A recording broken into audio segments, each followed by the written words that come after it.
我下个月底结婚，和一个即将刑满释放的杀人犯。荀仙是第一个找我讲故事的人，这是他开口的第一句话。在思想相对落后的农村，我住下来快1个月，在门口观望的人不少，真正走进来的，荀仙是第一个。荀仙是我见过的女孩子里面容貌身材都可以排在前几的，别说在这相对落后的农村，就是在1、2线城市，她绝对也是妥妥的美女尤物。但是此时她坐在我的对面，眼底是我看不懂的偏执，眉头却带着哀伤，神情中有仓皇过后下决定孤注一掷。她跨进我的门槛，也许经过不小的心理斗争。我给她倒了一杯水，等着她的下文。我和她算不上认识，只是知道这个人而已，是不是很可笑？她自嘲地笑了一下，我顿时心生好奇，脑补了一个英雄救美身陷囹圄，绝色美女苦等英雄归来，以身相许的绝美爱情小说。然而现实比小说要残酷，杀人犯的爹是个 QJ 犯，而我是受害者。在荀仙接下来的叙述中，我的三观碎了一地。奚老师，我的故事也许不够精彩，但是请你一定把它听完，因为我想让所有人知道真相。荀仙说。为了方便叙述，荀仙部分我将以第一人称记录。我叫荀仙，生于上世纪90年代。我是我爸妈的独女，那个年代的农村独生子有，独生女罕见，生了女儿的人家都在千方百计逃脱计划生育，只为了生个儿子。而我家，据说我还不到3岁的时候，我妈就做了绝育手术，坚决不再要2胎。所以我一直觉得自己是同龄人中不一样的存在，我在爸妈心中的分量无可估量，甚至为此产生了莫名的优越感。这种优越感让我忽视了村里人在我背后的指指点点，直到6年级的某一天。那天正在上体育课的我突然肚子疼，请假后就提前回了家。小学就在村里，离我家步行不到10分钟，所以一直以来都是我自己上下学。而那天的提前回家却让我终生难忘。那时节正值春种时节，大家都在地里忙活，整个村子安安静静的。我爸是10里8村手艺最好的木匠，一年到头给人打家具、修房子，做不完的活计，收入比村里一般人家要好很多，所以我妈基本不下地。走到家，我妈没有像往常一样在院子里喂鸡。我往常回家都会叫一声妈，我回来了。可是那天我肚子太疼了，就没有叫，直接穿过院子走向了房间。透过虚掩的房门，我看见我妈正和一个男人赤裸着在床上翻滚，还说着各种不堪入耳的话。我是不是比你老公厉害？他们的言语和行动让我瞬间羞红了脸，恨不得钻地洞里去。我已经13岁了，对于男女之事懵懵懂懂也知道了一些。那一刻，我的脑袋轰的一下炸了，眼泪刷一下就流了下来。我不记得自己是怎么离开的，直到在村口遇见骑着自行车回来的我爸。我爸看见我边走边哭，吓得差点从自行车上摔下来。我不敢告诉我爸我看见了什么，只是哭着说我肚子疼。但是那一刻，我恨透了我妈，恨她背叛我爸，背叛这个家。我爸一眼就看见了我的裤子上的血污，连忙脱下外套披在我身上，把我抱上自行车后座，推着车子往家走。那一天我来出巢，那一天我撞破了我妈和贾义的奸情。贾义是我们村里人，头脑活泛，算是村里最先富起来的那一拨人。我家房子拆建的时候，他给我爸出谋划策，出工出力，上蹿下跳，帮了不少忙，以至于我爸，那个老实巴交的木匠，把他当作知心的好友，时常请到家里来喝酒。而我，自从那一天后，跟我妈的关系单方面变得疏远了。上了初中，更是选择了住校。如果不是家里还有疼我爱我的爸爸，我想我根本不想回家。我每天心事重重，心里总是坠着一块石头。然而，我没想到，与之后10多年炼狱一般的生活比起来，那段时光恐怕算得上是值得开心的日子。因为我刻意的回避，再见到贾谊的时候是中考结束，我们一家刚搬进新房的时候。哟，千仙长这么大了，真水灵。他进门来，笑眯眯跟我打招呼，眼睛在我身上瞟来瞟去，发红的酒糟鼻上泛着油光，一脸都是猥琐的兴奋，看得我直恶心。我扭头就进了房间。那天是我爸特地请贾谊来家里喝酒，感谢他为我家建房帮的忙。德生，你看看你家仙仙，出落得多水灵，这生闺女真是比儿子好。3杯下肚，我听见他跟我爸开始白话。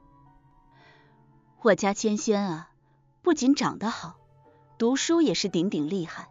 我爸本是个话不多的人，唯独提起我，眼睛里瞬间有光，腰板都要挺直几分，满脸都是骄傲。仙仙是真争气。贾谊举杯喝了口酒，话里带了点酸味。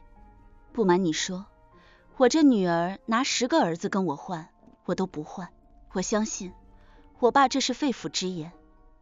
从小到大，他对我的爱可以用宠溺来形容。在同龄人能拥有一件裙子而雀跃的时候，我的衣柜里早已挂满的裙子。在别人家小孩还趴在方凳子上写作业的时候，我爸已经把向阳的房子修整出来给我当书房。当时我爸说完这句话，贾谊的脸瞬间黑了下去，因为就在2年前，他家上高2的独生儿子贾思文因为杀人被抓，判了20年，要不是未成年，估计得判死刑。看到他脸色发黑，我心里就抑制不住的开心。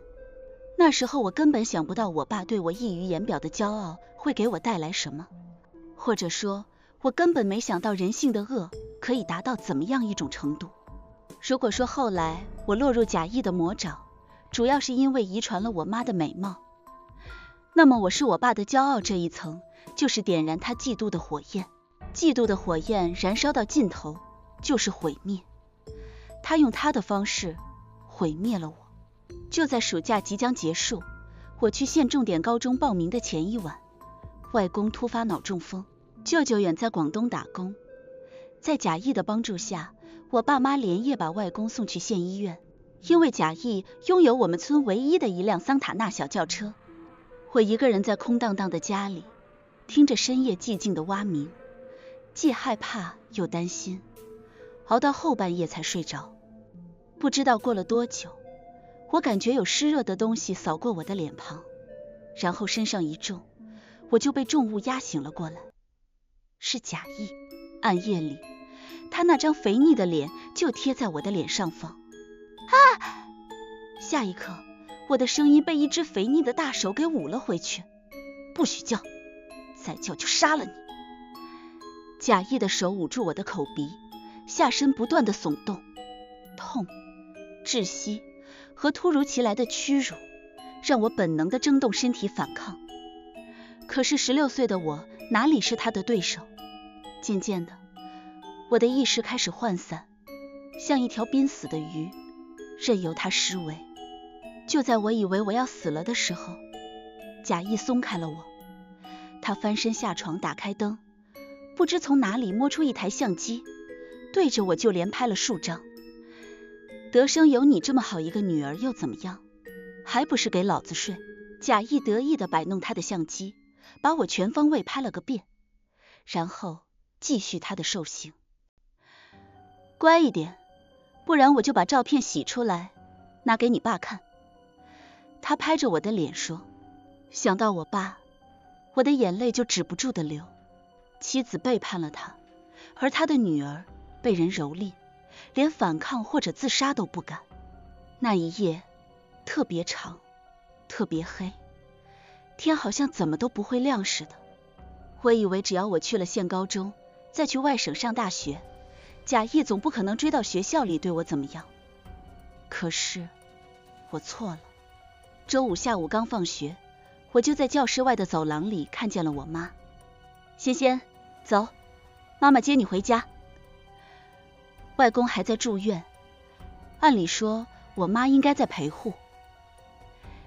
你爸在医院呢，我回家拿点东西，正好接上你一起走。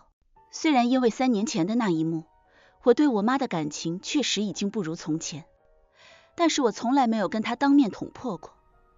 在她眼里，我的疏远无外乎青春期的叛逆。我收拾书包，跟着她走出校门，就看见了贾谊那辆桑塔纳。我想起来周末要补课，我扭头就往校园里跑。我妈追了上来，一把拽住我。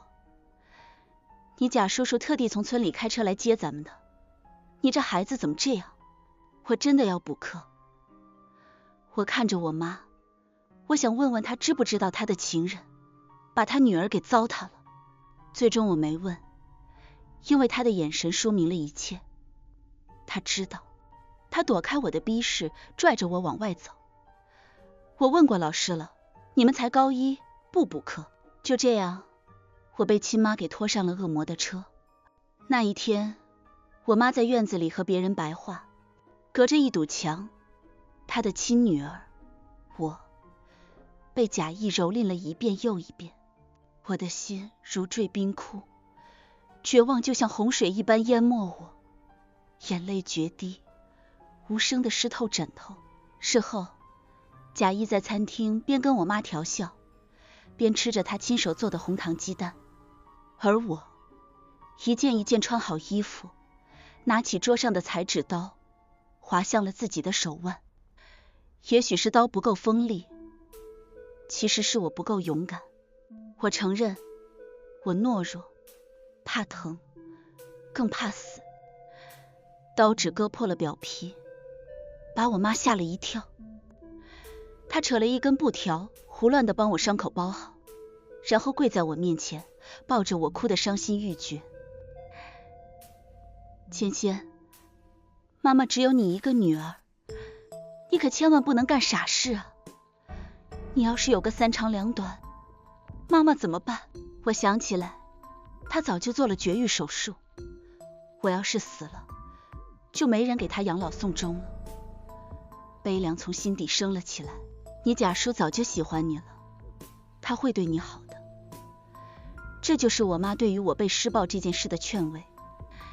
你贾叔虽然长得不太好看，但是脑子要用，有钱，而且那方面你没接触过别的男人，你不懂。等你以后有了男朋友，你就明白你贾叔的好处了。我抓起裁纸刀指着他，歇斯底里。你背叛爸爸这么多年，现在还把女儿送给情人玩弄，沈凤兰，你还是个人吗？你去死吧！最后，裁纸刀没能刺下去，因为贾谊回来了。他一脚踢掉了我的裁纸刀，把我压在床上，恶狠狠地说：“你爸算个球！你敢动刀子，我就给你爸看照片，然后再撞死他。”我怂了，我什么也不敢做了，把所有屈辱都吞进了肚子里。我每天心不在焉，怕贾谊突然出现，怕他拿照片给我爸看，怕他开车撞死我爸。我也不敢睡觉，一睡着就梦见他扒我的衣服，在家里，在教室，在操场，在我脑海里有记忆的任何地方。我的成绩从名列前茅一路掉到了垫底。期末成绩出来，我爸被请了家长。那一夜，他一个人坐在院子里抽了半宿的烟。第2年，我休学了，理由是抑郁症，失去大好前途，毁掉光明人生。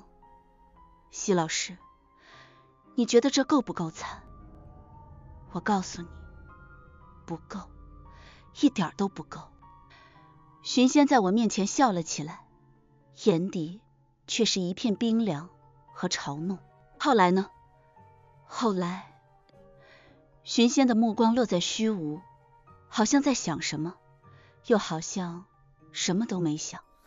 良久，他缓缓吐出一口气，放下水杯。我跟了贾谊这么多年，破了，坏了，没人要了。我妈和贾谊商量着，让我等等，等贾谊那个杀人犯的儿子出狱，我就嫁给他。他们让我一边跟贾谊睡，一边等他儿子出狱做他的儿媳妇。奚老师，你说可笑不可笑？荀仙狂笑了起来，那是一种绝望中带着凄厉和嘲讽的笑，虽然是笑，却眼泪横飞。被贾谊用这样的方式拴在身边，永无出头之日，的确比被毁掉前程更惨。我递给他纸巾，劝说他去报警，让强奸犯得到应得的惩罚，也能让他摆脱噩梦。他狂笑过后，全身放松下来，接过纸巾，又问我要烟。作为熬夜积极分子，香烟是我的必备品。我抽了一支纤细的女士烟给荀仙，并帮他点上。他吸了一口，剧烈咳嗽起来。不会吸烟就不要吸得这么猛。我拿过烟，在中间一段掐了一下，免得他再次吸猛了。他把香烟夹在手指间，看着它慢慢燃烧，却没有再吸。不，我要亲手送给他一座炼狱。你还这么年轻，为了罪犯而犯罪，划不来。他嗤了一声，掏出一张请柬。奚老师，欢迎你来参加我的婚礼。这个故事的后半段，我慢慢讲给你听。不等我表态，他就跟来的时候一样，头也不回地走了。因为家中突发急事，我回城待了1个多月。等忙完，才想起来荀仙的婚礼已经过去半个月了。既然赶不上婚礼，我也就不急着回村，反倒拐个弯去找了在公安系统工作的同学蒋欣，想就荀仙这样的情况向他咨询一下相关问题。我和蒋欣约在他单位对面的咖啡馆。当我把荀仙的事件隐去姓名跟他说了一遍，他突然问：你说的那个女孩子是荀仙吧？我怔了一下。第一，他怎么知道我说的是荀仙？第二，如果是因为荀仙听了我的劝告报了警，他也不会把案情随意透露给我。何况荀仙报案的话，应该由县公安局立案侦查，而不是市公安。你怎么知道？我反问。蒋欣沉默了一会儿，我说：如果违反纪律的话。蒋欣打断我：其实他这个案子已经人尽皆知，没有什么违反纪律的了。案子？荀仙真的报案了？蒋欣喝了一口咖啡，用一句荀仙也挺可怜的作为开场，给我讲述我回城后1个月内的故事。荀仙的婚礼在上个月26号，是个黄道吉日，舞台、灯光、布景、婚纱，这是一场奢华的婚礼，场面之大，上百桌宴席把全村老少都邀请到了场。巨大的 LED 屏上滚动播放着荀仙和贾思文的婚纱照。在司仪抑扬顿挫的主持词中，婚礼进行到一半，男女双方的父母被邀请上台，下面有请新郎的父亲为2位新人送上祝福。贾谊舔着肚子，穿着一身名贵西装，拿着话筒，满面春风的开口：荀仙是我看着长大的，美丽、聪明，能成为我家的儿媳妇，是我贾家的福分。往后日子里，祝愿小两口和和美美，白头到老。台下掌声一阵阵响起。两位新人，面对长辈诚挚的祝福，有什么想说的吗？荀仙接过司仪的话筒，款步往前走到舞台边缘。我是贾谊看着长大的，今天能嫁给贾思文，也是拜他所赐。贾谊，拜他所赐，两个词瞬间勾起了全场的吃瓜心态。毕竟一个村子住着，贾谊和沈凤兰的关系是公开的秘密，甚至贾谊和荀仙的关系也是村民们大有兴趣探究的。贾谊的脸色陡然沉了下来，但是众目睽睽之下也不好上前去拉扯阻止，只能低声呵斥荀仙，有什么话回家再说。荀仙不知道有没有听见他那满含威胁意味的话语，接着说，10几年来，我深受贾谊的关心与关怀，所以借着今日这场婚礼，有一份礼物要送给他。大屏幕上滚动的婚纱照骤然一跳，变成了视频，是2条纠缠在一起的裸体。全场瞬间鸦雀无声，不可描述的声音瞬间被放大几倍，冲击着全场人员的耳膜。观礼人群最先反应过来的是有小孩的父母，他们赶紧捂住了孩子的眼睛，却又捂不住孩子的耳朵，一片手忙脚乱。随着姿势的调整，所有人都看清了视频里的人，正是贾谊和荀仙。贾谊反应过来冲去音控台，贾思文的拳头比他更快一步，一拳把他给揍倒在地。自己完胜的塞给我，你 TM 就是个王八蛋。这边父子缠斗在一起，那头反应过来的沈凤兰冲过去一巴掌打在荀仙的脸上，白皙的脸蛋瞬间肿成了馒头。你疯了吗？沈凤兰嘶吼着推倒荀仙，荀仙狂笑着，对，我疯了，你们逼的，别打了。沈凤兰还想动手，被一直沉默的荀德生拉住。你还嫌不够丢人吗？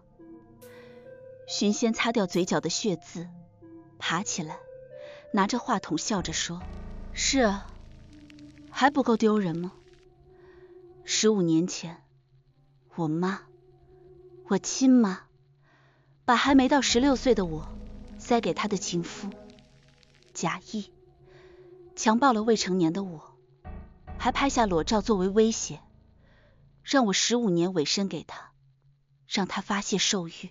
荀仙一步一步走向被贾思文揍得鼻青脸肿的贾谊。你不是说我要是敢不听话，就把我的照片拿给我爸看，拿给别人看吗？照片哪有视频好看啊？或者现场直播？荀仙边说边做事解开婚纱的绑带。他近似疯癫的行动刺激到了贾谊，意识到自己名誉全然扫地，还可能背负强奸罪名的贾谊瞬间失去理智，操起舞台边上的不知道哪里来的一块板砖，直接砸了过去。鲜血从荀仙的额头滴落，坐在台下的贾谊他爹贾仁羞愤难当，气血攻心，霎时昏倒在地。见了血，台下的吃瓜群众才反应过来，拉架的拉架，报警的报警。那贾谊的强奸罪名成立了吗？我更关心的是，荀谦如此破釜沉舟，付出如此惨烈代价后，恶魔是否能够被绳之以法？蒋欣摇了摇头，时代久远，证据不好找。不过只要能证明贾谊第一次和荀仙发生性关系的时候他还未成年，贾谊就是在犯罪。这件事情沈凤兰应该知道，到了今天，难道他还想保情夫？蒋欣看了我一眼，沈凤兰疯了，她的证词没法采用。你不关心荀仙怎么样了吗？经他提醒，我才想起来荀仙被贾谊砸中头部，鲜血直流之后，我还不知道结果。昏迷，能不能醒过来还不知道。如果荀仙醒不过来，所以我端着咖啡的手抖了起来，声音直打颤。荀仙要的不是贾谊犯强奸罪，而是故意杀人罪。难怪案件会被递交到市公安局。众目睽睽之下，贾谊操着板砖砸过去，可谓是人证物证俱全。只是婚礼的舞台边上哪来的板砖？蒋欣说，据调查，板砖是婚庆公司搭舞台时候用来压横架的，估计是用余下的没及时清理，遗漏在了舞台边上。但是婚庆工作人员再三否认他们有遗漏，那又怎么样？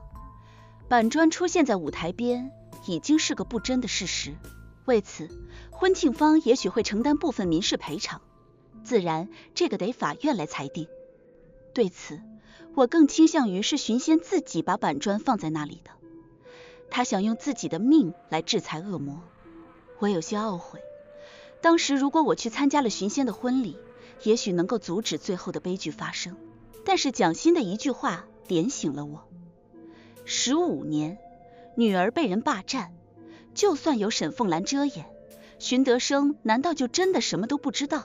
荀德生在婚礼事件中存在感最低的那个人，在荀仙的叙述中唯一真心爱他的父亲，他究竟在这个长达15年的事件中扮演了什么角色？回村前，我提出去探望荀仙，蒋欣说算了吧，现在的他在重症监护室昏迷不醒，何况案件还没审判，探望不如不见。我回到村子，荀仙婚礼在村里掀起的热潮已经蜕变为隐秘而忌讳的秘密。除了因为贾谊的行为太过丢人，村民们提起他就觉得脏了自己的嘴。最主要的是，这一场闹剧导致的结果实在惨烈。荀谦和贾仁各自昏迷，生死未卜。贾谊从村里首富变成了杀人嫌疑犯，而贾谊的儿子贾思文好不容易减刑5年，提前出狱，本就属于监管群体，当众殴打父亲，毫无疑问被拘了。沈凤兰则是当天就疯了，如今在精神病院状况不佳。一场婚礼，2昏迷，2被捕，1疯癫，日子没选好啊。但是我没想到的是，就在我回村的当天，荀德生敲开了我的门。你就是仙仙说的那个奚老师。目光把男人佝偻的身子拉出一道长长的影子，从门口落到对面的墙上，逆着光，我看不清来人的样子。我叫荀德生，仙仙说如果你回来，让我把故事的结局告诉你。我把人让进屋，泡了茶。荀德生坐在我对面，荀仙坐过的位置。他比我想象中要苍老一些，50多岁的人看起来像70、80的样子。不过谁摊到家破人亡的变故，都会备受打击。仙仙的故事结局，我想奚老师应该知道了。我今天想讲一点没人知道的。我立即坐直了身子，打开录音笔。以下根据荀德生的口述整理。上个世纪80年代，我初中毕业后学了木匠，因为能吃苦，手艺还不错，20出头就在10里8村就有了点名气，也赚了点钱。沈凤兰，隔壁村的，离我家也就不到2里地。她年轻时漂亮开放，追她的男人多，睡过她的男人更多。这样的女人，我根本没想过要沾染，我没那本事驾驭。但是不知道为什么，她偏看上了我。我拒绝了很多次，她就白天黑夜的来我家，白天洗衣做饭收拾屋子，晚上脱光了钻我被窝。我爹说，人和人的缘分是天注定的，沈凤兰漂亮也能干，这么死心塌地的对我好，说不定过了门就能安生过日子。可我还是不想要，毕竟娶她是要被10里8村戳脊梁骨的。直到有一天，他给了我一张化验单，他有了。算了算日子，正是钻我被窝的那段时间。他信誓旦旦自从喜欢上我就没跟别的男人有瓜葛。也的确，那段时间他白天黑夜都在我家，为了孩子，也因为我爹的话抱着侥幸心理，我们结婚了。很快仙仙就出生了。仙仙一生下来就像他妈，是个美人坯子，看得人心发软。有了她，我更得劲儿了，干活都不觉得累。那2年，我出门上工，晚上回家，沈凤兰在家操持家务，带孩子。她似乎做到了婚前对我的承诺，也不见和其他男人勾勾搭搭。以为日子会越过越红火的时候，贾谊老婆找上我才发现沈凤兰一直在骗我。她的确没有在跟别人勾搭，但是和贾谊一直没断。贾谊老婆让我管住沈凤兰，我打过她，揪着她的头发就往墙上撞。她满脸是血的跪在我面前起誓保证肯定断。但是只要我一出门上工，他俩照旧混在一起，甚至变本加厉，不顾旁人的指指点点。他就是改不了吃屎的狗。我想过离婚，但是一想到仙仙，我就下不了这个决心。为了仙仙，我只能选择退让。我跟他约法3章：第一，不许让仙仙知道他龌龊的行为；第二，我不想给别人养孩子，他必须立即去做绝育手术，否则就离婚。沈凤兰答应了。从某种角度而言，荀德生的确是个伟大的父亲。这位伟大的父亲点起一支烟，慢慢吸了一口，然后夹在手指间，等它慢慢燃尽，他再次开口：是我害了仙仙，是我。仙仙一直把我当作亲生父亲，而我怎么狠得下心去害他？我不是人啊，我是畜生。他揪着自己稀疏发白的头发，哭得像个无助的孩子。你说仙仙一直把你当作亲生父亲，是什么意思？荀德生抬起浑浊的眼睛看着我。这就是我要跟奚老师说的故事。为了仙仙，我什么事都能吞下去。可是那一年，仙仙在幼儿园摔断了胳膊，紧急送医，查出血型为 B 型。沈凤兰是 O 型血，我是 A 型，怎么可能会生出 B 型的孩子？一盆冷水把我给浇了个透。我不断告诉自己，也许是弄错了，或者是特殊情况。那个每天黏着我让我讲故事的仙仙，怎么可能不是我的孩子？这件事就像一根刺，卡在我的心里，上不来下不去。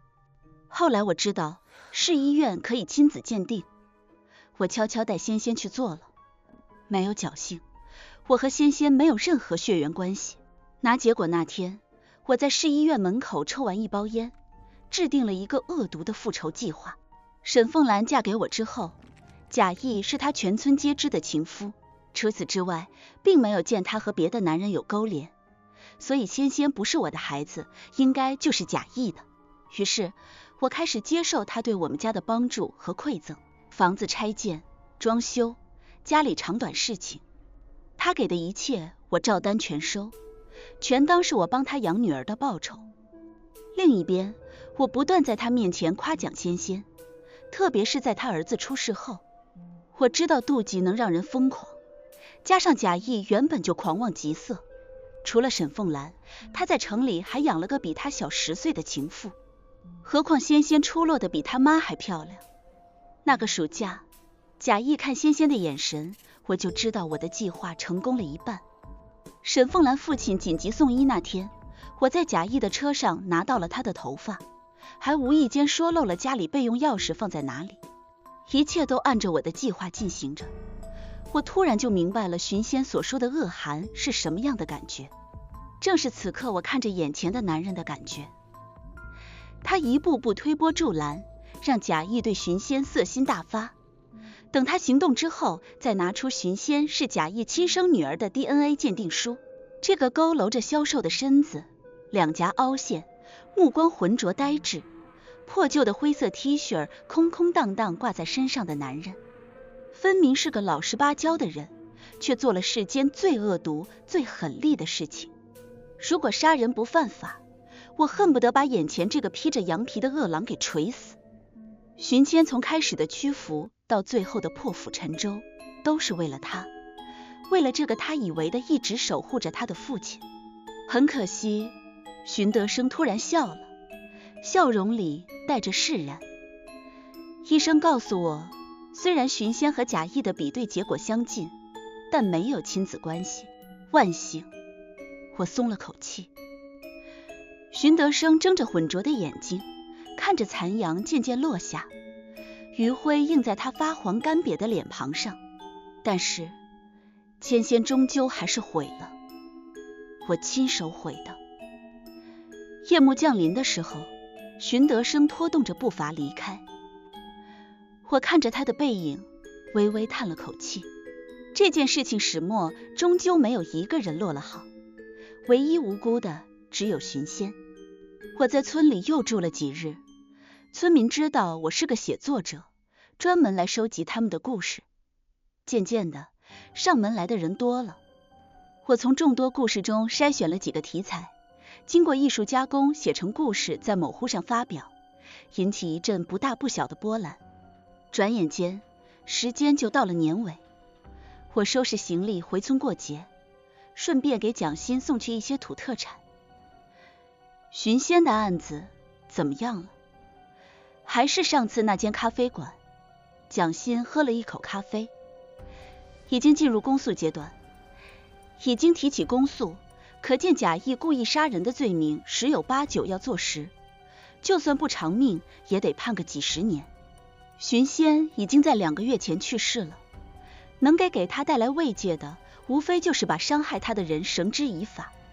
沉默了好一会儿，蒋欣说：“你知道荀仙的亲生父亲是谁吗？”“谁？”蒋欣的态度显然表明，荀仙的亲生父亲也跟这个案子有关。不过他没有直接告诉我结果，而是卖了个关子。贾思文在狱中表现良好，经过几次减刑，最终能在今年4月份出狱。贾谊接到消息后，带荀仙去医院做婚前体检，应该就是那个时候，荀仙通过血型发现自己不是荀德生的亲生女儿。原来如此，我一直想不通15年来把委屈吞进肚子里的荀仙，为何在婚礼上破釜沉舟，也要把贾谊拉进深渊。竟然是这样。当初荀德生得知荀仙不是自己的女儿，第一反应就是她是贾谊的女儿。那么荀仙一定也是这样以为的。当他发现蹂躏霸占自己15年之久的恶魔居然是亲生父亲的时候，他该是如何的绝望啊！但是荀德生曾经说过，事实上贾谊和荀仙并没有亲子关系，荀仙应该也会发现这个结果。你猜的没错，荀仙把自己的样本和贾谊的样本偷偷送去检测，结果是没有亲子关系。但是蒋欣又卖了一个关子，他们之间有亲缘关系。荀德生也曾说过，他俩的 DNA 比对结果相近。那是怎么回事？ DNA 显示的亲缘关系是指染色体相近，却达不到亲子关系的比例。这种情况往往存在于兄弟姐妹之间。蒋欣说：兄弟姐妹？难道荀仙是贾谊的妹妹？这怎么可？我突然想到婚礼上昏倒的那个老头，按照年纪计算，当年贾人也不过50多岁，生育能力应该还是具备的。没错，就是贾人。蒋欣叹了口气。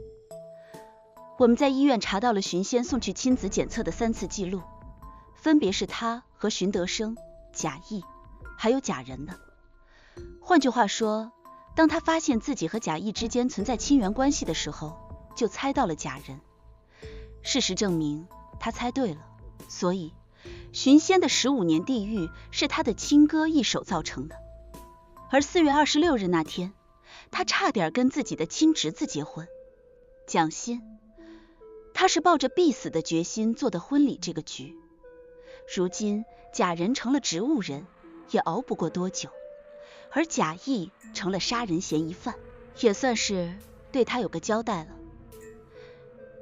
你们把真相告诉贾谊了吗？当然，第一时间就告诉了。好，我并不指望贾谊在有生之年对荀仙产生怎么样的愧疚，只想让他知道他给荀仙带了什么。大年30那天，我给荀德生打了一个电话，把寻仙是假人的亲生女儿这件事告诉了他。有些人，有些罪，没法用法律裁决，那就用道德和愧疚惩罚吧。